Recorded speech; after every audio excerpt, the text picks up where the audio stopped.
So hello. Hello. Welcome. Nice to see you. It's Frank Turner again. Yeah, we've done this before, haven't we? Yeah, we have. Yeah, I was going to say we have. It was on the 13th of February 2014 at Portsmouth Guildhall. Hold on a minute. You gave me a Snickers or something, didn't you? Yes. Yeah, you did. Right, okay. Yeah, also, there's an elephant in the room that we need to address straight away. Is? What happened to my date? This is it. Right now. This is us on a date.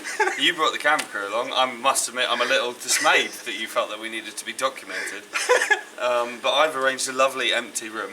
Yes. Well, you were serenading us a minute ago. Exactly. I was just serenading you. Yeah, okay. There we go. I'll accept that as the date. Okay, there we go. Cool. So that's okay, yeah. cool. We're in the clear.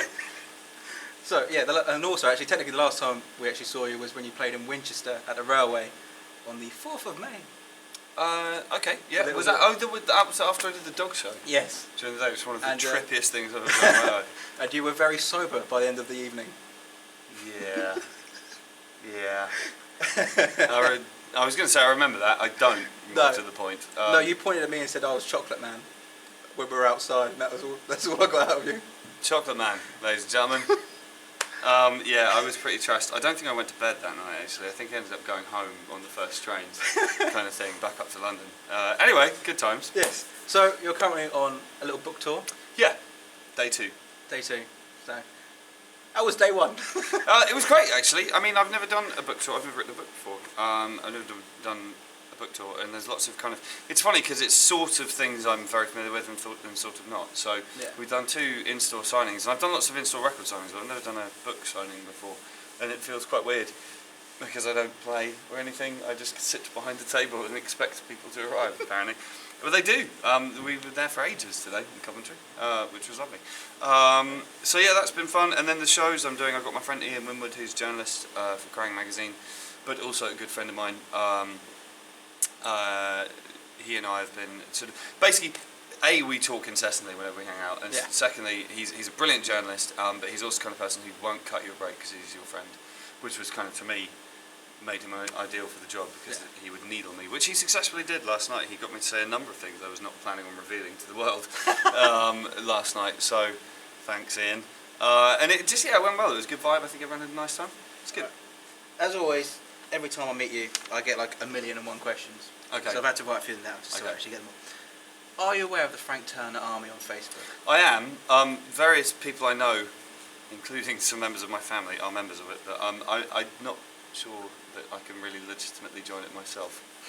I'm not sure I particularly want to join it myself. I think it's fucking great that it's there. Yeah. And I keep hearing about cool shit that happens on there, like just people helping each other out, which is, I'm always obviously in favour of. But yeah, I'm sort of quite happy for it to exist and for me to know that, and then they are the Uber fans. They do love you dearly. Yeah, which is great, and I'm grateful for that. But yeah, like I said, I've got spies on the inside, which is now, I bet I've just caused a massive kerfuffle by saying that. Yep. But yeah, there's definitely spies on the inside. But most of these questions come from them, so great. Have to ask a few of them just because. Yeah, cool. I'll be stalked down if I don't. I think. Well, I mean, an example of the kind of thing I heard about was earlier today. So we had this bit of a mix-up with the people submitting stories for fan edition. Some people who got picked weren't people who've got orders on copy, which was a fuck up that I'll take some of them, but not all of the blame for. And apparently I met a girl today who was saying that she was one of those people, and somebody on the Frank Turner Army sorted her out a copy of the book for the fan edition, and I think that's great. Well done, nice one. They'd like to know of your experiences of the flogging Molly cruise and that amazing shirt. The amazing shirt. Oh, shirt, right, I thought you said shed for a minute. Yes, like, well, there was one way of referring to a cruise ship. I mean, it was incredible. It was a lovely time. I got to sort of I went on a cruise. I mean, it was Caribbean, which was lovely. My missus was with me, which was nice. Hung out with a lot of friends, made new friends, and just had a nice time. Yes. Generally in tropical weather. And that beats what the shirt. Charlie from Extra Mile bought me that shirt and gave it to me on day 1 of the cruise, and I didn't put it on straight away. And then him and Jay were berating me for not going full cruise. So the next day I went full cruise and I put on like some deeply clashingly awful Bermuda shorts as well. But it worked. Well, I genuinely couldn't give a fuck what I look like, particularly when I'm on a cruise ship. Do you know what I mean? So yeah, it was fine. Cassie would like to know: would you marry her and have lots of cats? I don't know whether that means procreate and make cats? That or sounds biologically unlikely. I'm going to have to say no, I'm afraid. I don't think that my lady would be enormously impressed. No. Also, apparently, you are a machine, and you never stop working. When you do stop working, how do you relax? I usually this is a sad admission in a way, but usually by getting absolutely smashed with my mates. I've got, most of my friends are either musicians or people who work in the music industry on one hand, or people who work in the bar industry.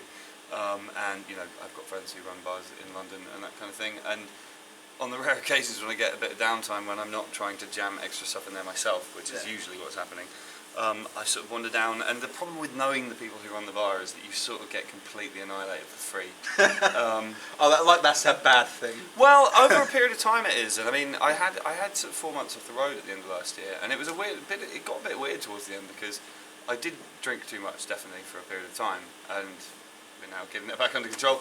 But you know, it was a bit of a thing where it was like. I sort of suddenly realised the last time I had that much time off the road, I was a student, and I sort of haven't really had any practice at adult life, not on the tour bus.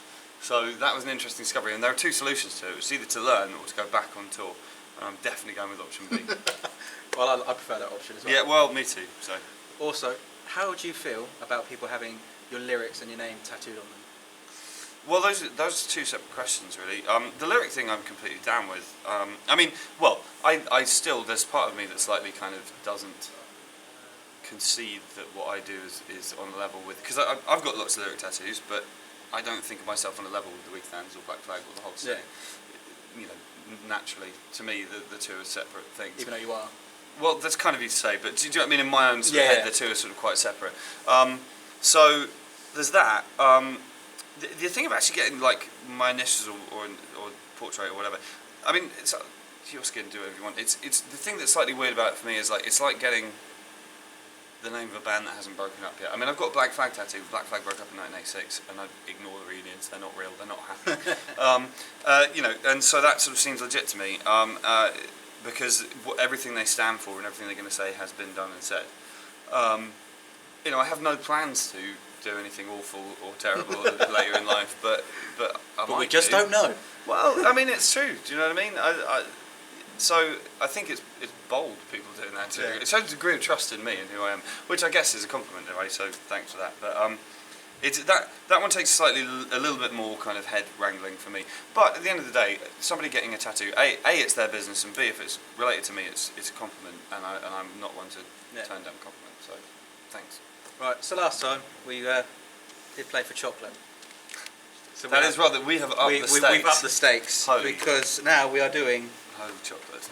Frank on Frank. Last time we played Mastermind. If you remember. Yeah, I do. I remember I was really hungover last time. Yes, you were. Day after the O2 show. I'm not particularly hungover today. So. The only problem with this is it's Frank on Frank, but I've come up with the answers.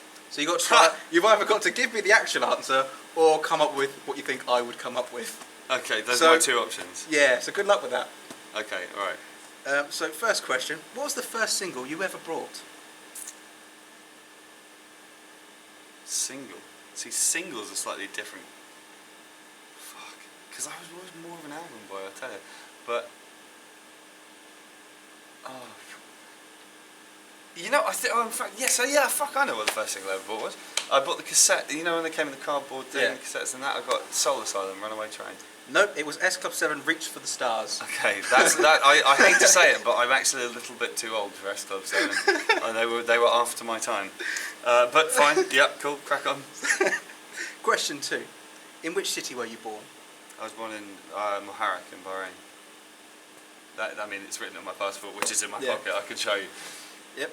Okay, what did you have? I put Winchester. Okay, yeah, I mean, I moved there very quickly. I was there by the time I was about 6 months old. But only because it links on to the next question as well, which is the pub in which you would retreat to in a zombie outbreak.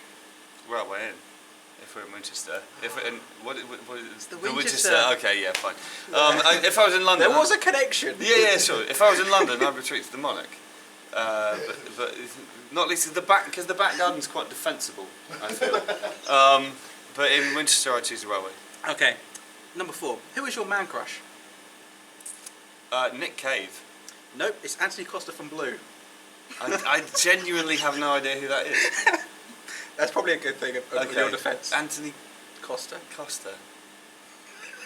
I have no idea who that is. Right. Nick Cave, genuinely, he is one of the single most sexual men I've ever been around. Like, and not, I don't know him personally or anything, but like, you go and see him live, and he comes out on stage, and my kind of asserted identities and the field of sexuality start kind of wobbling a little bit. Like, he is a sexy motherfucker. Right. What is the best song you've ever written? Well, I don't know what you've got written down there. This is my choice.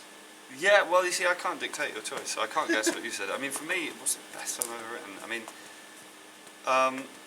that's a really hard question for me, because, I mean, I can talk from a technical point of view, so I think that, like, Broken Piano is a song that took me a very long time to get right and put together, and I think that Four Simple Words is quite a neat technical exercise. But neither of those things are quite the same as best song, do you know what I mean? Yeah. I mean, I love I Need Proof Rock, that's always be one of my favourite songs I've written. Mine was Long Live the Queen. Okay, well, thank you. What has been the highlight of your career so far? You've obviously put Talking to You. Close. Close. Winning this chocolate bar. The Valentine's Day card. Okay, the Valentine's Day card. Okay, there we go. I'm going to go with that. There we go. That was the highlight of my career. That's it. I could quit. Yep. Only a few more left. Your dream collaboration. I'm sort of slightly dreading what you've written on your answers now. You know, actually, You probably should. I get asked that question a fair bit, and like I usually sort of waffle on about like Robbie Robertson or something like that. But I just thought of this jokingly and actually realised it's a serious answer, and I mean it, and I'm not kidding. Chaz and Dave. I would absolutely fucking love to play with Chaz and Dave. Yeah, I was close. I put down Katy Perry. How is that close? In what possible universe is Katy Perry and Chaz and Dave anywhere near each other? There's at least one letter the same. Okay, fine. Okay. I'll go with that. Okay. You know Katy Perry's got a cat called Katy Perry. No. Doesn't that make you want to just... I'm not going to say it. Yeah.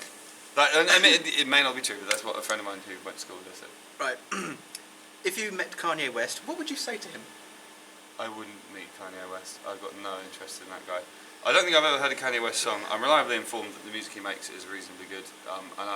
It's not my favourite type of music, but I'll check it out at some point. I'll get around to it. But he is a reprehensible fuckhead in his public statements. And the thing is, if he's doing it for a kind of public persona, that kind of almost makes it worse. Yeah. To me, do you know what I mean? And if that's who he genuinely is, then fuck him.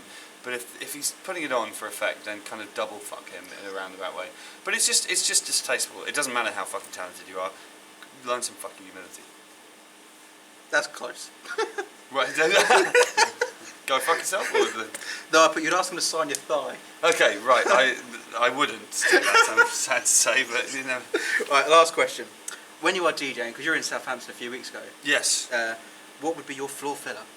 Oh, Don't Stop Me Now by Queen. Up and down, now I made him run to the hills. Yeah.